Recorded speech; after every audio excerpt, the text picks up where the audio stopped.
Hello friend, আজকে আমার মা তৈরি করছে ঢ্যাঁড়স দিয়ে চিংড়ি ভাজা। তার জন্য প্রথমে তেল গরম করে তার মধ্যে কালো জিরা ফোড়ন দিয়ে দিয়েছে।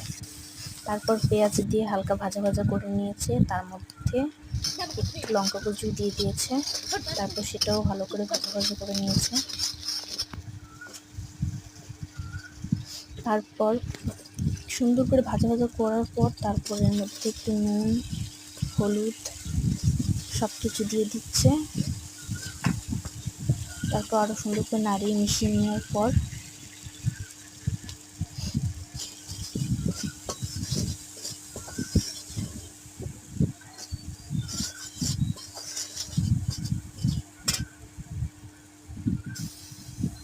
তারপর একটু আদা বাটাও দিয়ে দিল।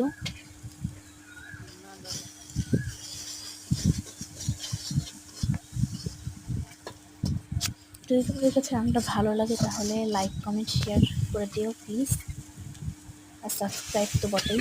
তারপর ঢ্যাঁড়স দিয়ে দিল। ঢ্যাঁড়সটা দিয়ে আরও সুন্দর করে নাড়িয়ে মিশিয়ে নিচ্ছে সব কিছুর সঙ্গে।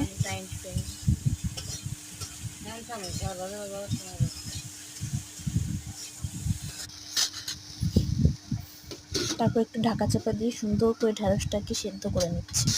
আর চিংড়ি মাছটাকে আগে থেকেই ভাজা করা ছিল, কিন্তু সেটা আমি দেখাতে পারিনি তোমাদেরকে। তারপর সুন্দর করে নাড়িয়ে নাড়িয়ে ঢাকা চাপা দিয়ে দিয়ে সিদ্ধ করে নেওয়ার পর এর মধ্যে এখন চিংড়ি মাছগুলো দিয়ে দিচ্ছে। আগে থেকে চিংড়ি মাছগুলো ভাজা ছিল। ভাজা চিংড়ি মাছগুলো দিয়ে আরও সুন্দর করে নাড়িয়ে চাড়িয়ে মিশিয়ে অনেকক্ষণ ধরে ভাজা ভাজা করে নেওয়ার পর এটাকে নামাবে।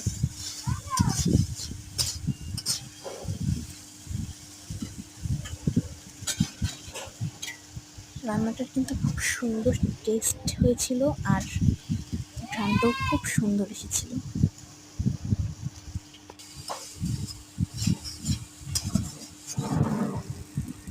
যে রান্নাটা কমপ্লিট হয়ে গেছে, এখন মা এটাকে তুলে নেবে।